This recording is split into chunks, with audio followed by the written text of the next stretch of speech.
개인회생은 내가 선택을 하는 거예요. 안 할 수도 있어요. 신용불량으로 살아도 돼요. 신용을 회복하고 사회에 복귀하기 위해서 선택을 하는 것이기 때문에 불편한 거다.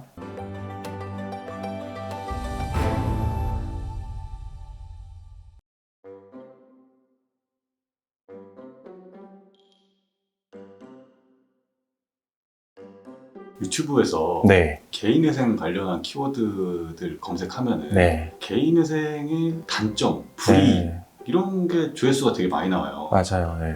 예전에는 개인회생 단점이라는 제목의 영상이 많았는데 그 다음에 이제 불이익이라는 영상이 계속해서 나오고 있는데 제가 오늘 말씀드릴 것은 불이익이 없다. 조금 파격적이죠. 개인회생에 불이익이란 없다라는 걸 말씀드리려고 해요. 그럼 불이익이 있다라고 얘기하는 콘텐츠들은 네. 잘못된 건가요? 잘못된 거예요. 불이익이라고 말하는 거에 가장 대표적인 거, 그리고 이 영상을 보시는 분들도 알고 있는 게 신용카드 사용을 못한다라는 거잖아요. 그런데 한번 잘 생각해 봐야 돼요. 내가 이걸 개인회생을 신청하기 때문에 못 쓰는 건가? 아니면 난 신청 안 했어도 못 썼을 것인가? 개인회생이라는 거는 채무 파탄 위기에 처한 사람이 신청하는 것이거든요. 이미 개인회생을 신청하는 사람은 내 소득보다 빚의 원리금을 갚는 비용이 더 큰 사람들이에요. 이 사람들은 개인회생 신청을 하든 안 하든 이거는 시간의 문제일 뿐 신용이 없기 때문에, 신용점수가 하락하기 때문에 신용카드 못 써요. 실제로 저희에게 사건을 맡기신 분들이 굉장히 많지만 신용카드 연체가 된 사람이 50%, 신용카드 연체가 안 됐어도 한도가 꽉 찼고 곧 연체될 사람이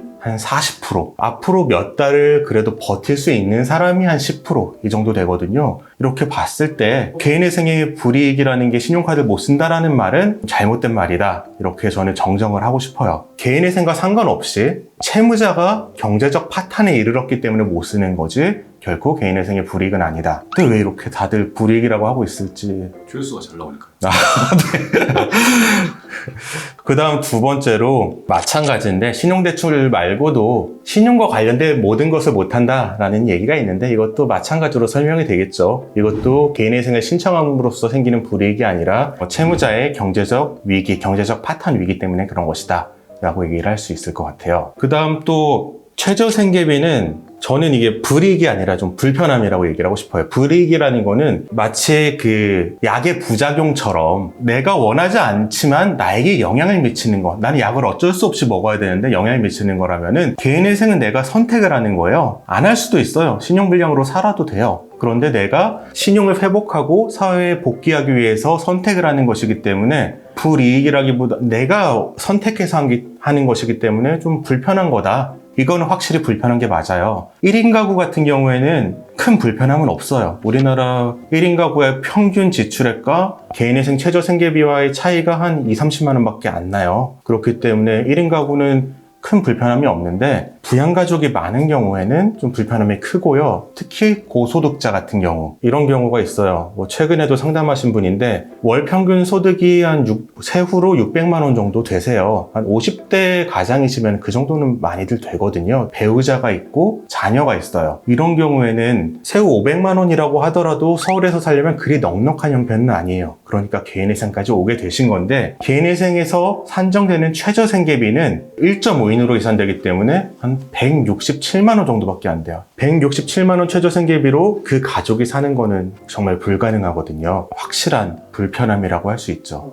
여기에 대해서 그러면 이런 분들은 답이 없느냐. 저도 이제 개인회생을 하면서 굉장히 많이 이런 분들을 겪었어요. 세후 한 500에서 600을 버는데 법원에서 인정하는 최저생계비로 생활을 하려면은 사실은 불가능하다. 그럼 이 사람들이 대안으로 생각하는 게 첫 번째로는 워크아웃이에요. 워크아웃을 가면은 조금 생활비를 많이 인정해준다. 이런 얘기가 있기 때문에 워크아웃으로도 가요. 그런데 그거는 워크아웃이 끝나봐야지 알 수 있지만 대부분의 경우에는 개인회생에서 인정되는 최저생계비와 큰 차이가 안 나요. 워크아웃을 간다고 내가 원하는 대로 고무줄처럼 변제기간을 늘리고 그에 맞춰서 최저생계비를 늘릴 수 있는 게 아니에요. 워크아웃은 그 안에 정해진 딱 규칙이 있고 그 규칙에 따라 이루어지기 때문에 채권자들이 8년 동안 조금씩 받을 이유가 없어요. 이 사람은 선택지도 개인회생가도 어차피 매달 최저생계비 160만 원 빼고 나머지를 340씩을 내는 사람이라면은 워크아웃도 그냥 빨리 갚게 만드는 게 채권자한테 유리하죠. 이 사람한테 선택지도 없으니까요. 이런 분들 같은 경우에 그럼 워크아웃도 안 되면 답이 답이 없느냐? 이분들은 채무가 개인회생을 할 수 있는 채무임에도 불구하고 일반회생을 선택하는 경우들이 있으세요. 일반회생은 보통은 고소득 전문직, 의사나 한의사, 변호사들이 선택을 해요. 이분들은 소득이 많기 때문에